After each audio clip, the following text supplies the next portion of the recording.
Hello, everybody. It's Mark Bloomhard, founder and CEO of Boulder & Co. Creative Studios.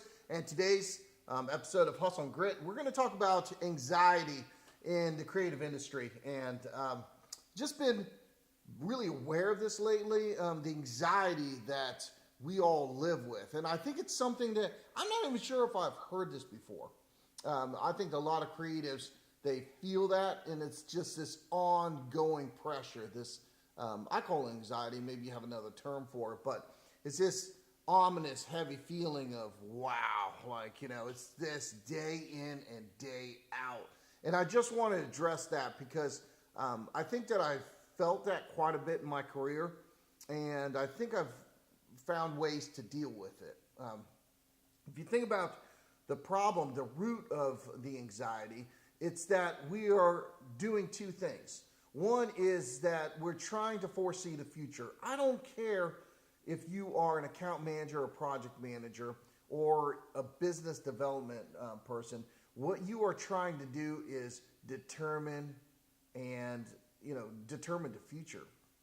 I mean, think about it. You come up with a proposal, you're trying to figure out, how long that project will take, and it's creative. We're not talking about a building, we're not talking about building a highway or something like that. Of course, you got the weather with that. But, when you're talking about creative, you don't know how creative that creative will be, how fast it will move. Another thing would be you don't really know how to the client's going to react to it. So you can create something and then the client just misses it. And it's really painful. And so a lot of what we do actually is trying to foresee the future. So if we say, okay, we can get this return on investment with social media, for example, can we really do that? I mean, the client wants to know, where's their money going? What's the ROI? And then also on, let's say you're a graphic designer. That graphic designer might have just an idea in their head, and they're just desperately trying to get it out on paper or on the computer, if you will. And there's this anxiety that, they'll work really hard at it and they'll put their blood, sweat, and tears into it. And the client just doesn't like it. So we just live under this unbelievable amount of anxiety. You don't know what tomorrow will bring. You don't know if all the effort's worth or not. And with me, I think a couple things help with that. First of all, just acknowledging it, to say, there's a lot of anxiety in the jobs that we do. There's a lot. And there's almost nothing you can do about it. And just acknowledging that, I think, just has this real settling effect. Say, this is tough. If it wasn't so tough, we'd have monkeys doing it, or robots, or AI, or whatever. But it's really, really tough. It's extremely difficult. And just acknowledging that individually and as an organization already just kind of settles the issue somewhat, maybe 10, 20%. Because I think a lot of that anxiety, you just, if you are married to somebody or if you're in a relationship with somebody, maybe you're talking to that person about work, you can't really expect that person to understand it. Maybe they'll make a comment going I don't know how you do it every day. That's crazy, But to do it and to do it and do it every day, and you think about a career doing it, then you kind of have to have mechanisms in place to handle the stress and the anxiety. When I think about being creative, I think about many times about almost being funny. So everybody wants to be funny. Everybody wants to be kind of witty and kind of life of the party. But to do it 8 hours a day, then everything changes. It's a little more difficult. Then being funny, being the Dave Chappelle at the evening Christmas party or whatever, evening cocktail party, all of a sudden it turns into a job. And I doubt that Dave Chappelle wants to be funny 8 hours a day. Trust me on that. So that's the first thing, acknowledge it. Second thing is that many times when I'm working with creatives, I don't have a sense that they have a strong strategy in place. And I can't say this strong enough. Have a strategy in place. What that does, it starts the process and it creates these phases in the process. And even if you do it for yourself, just do it. So the first phase needs to be some kind of sense of strategy. If that strategy doesn't exist, then you're into the real work, if you will. And if you're into the real work and you don't have a strategy, you're going to take that much longer. Plus, the anxiety is going to be building up because you really don't have a strong foundation to what you're doing.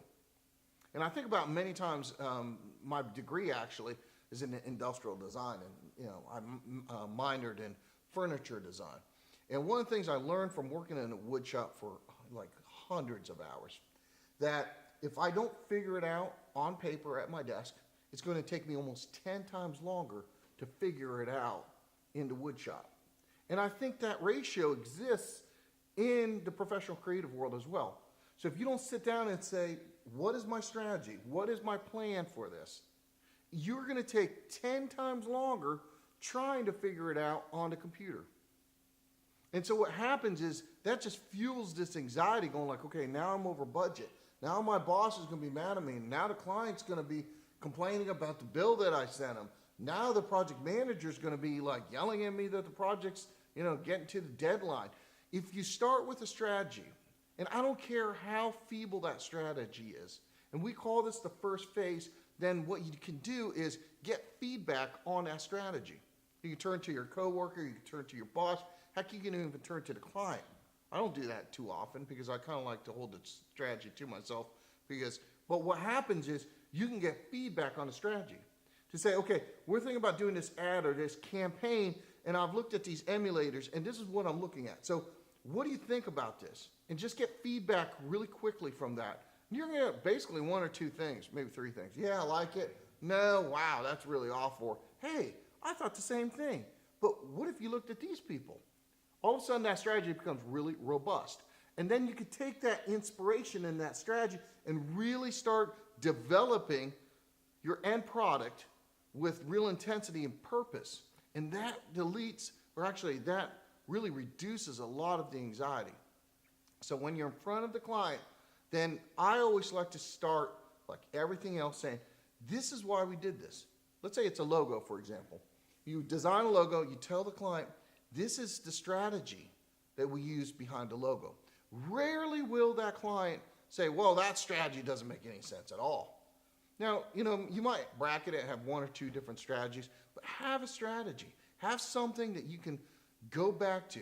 Because if they look at whatever you're doing, let's say it's film or a logo, and they simply don't like it, then what you need to do is take that conversation, that criticism, back up to the strategy. And if you take it back to the strategy, then all of a sudden, you're not talking about blue or the shades of blue. You're talking about the strategy. And at that point, if you can get common ground on that, common understanding, then you can start working into the aesthetics. So if you're going to leave all the conversation to the subjectiveness of what color or what shape or any of that, that's where you're kind of on your own, if that makes any sense. And that's going to build up the anxiety.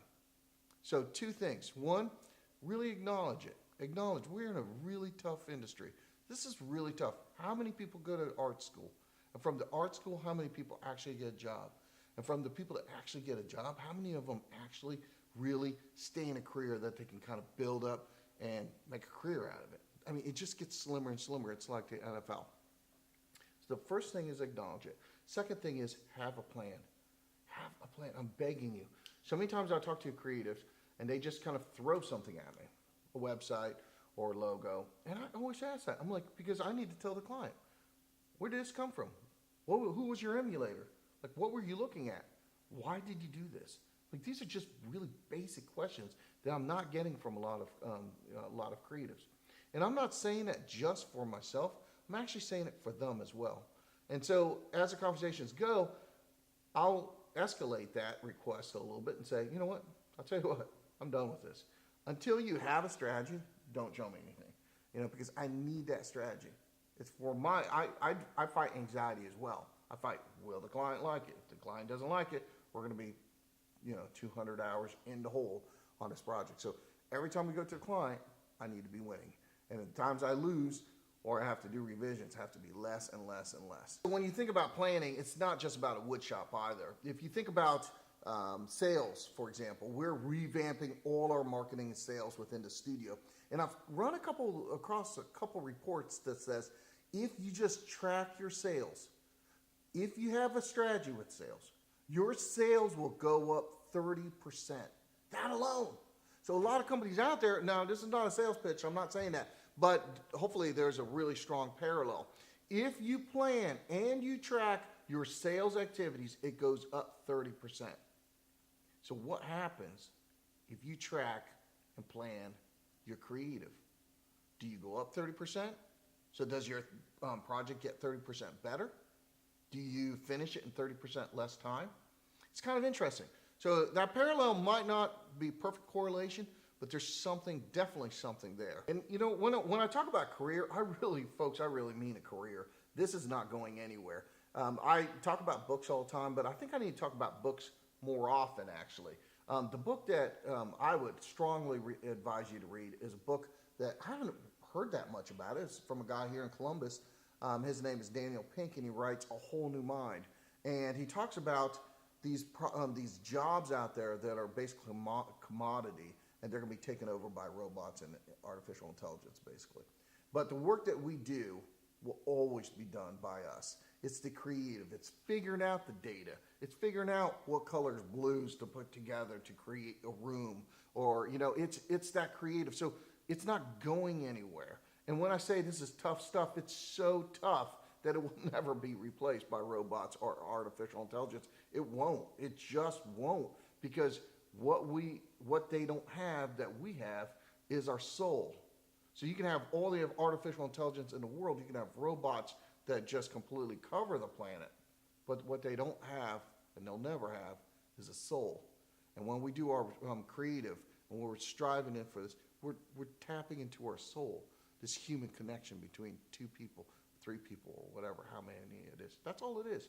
It's just a connection. Good luck. Hopefully this helps. Think about only two things to relieve the anxiety. One, acknowledge it. Two, have strategy. And good luck with everything. If you have any questions or concerns, write us. We love hearing from you guys, and we'll keep posting these. So thank you very much.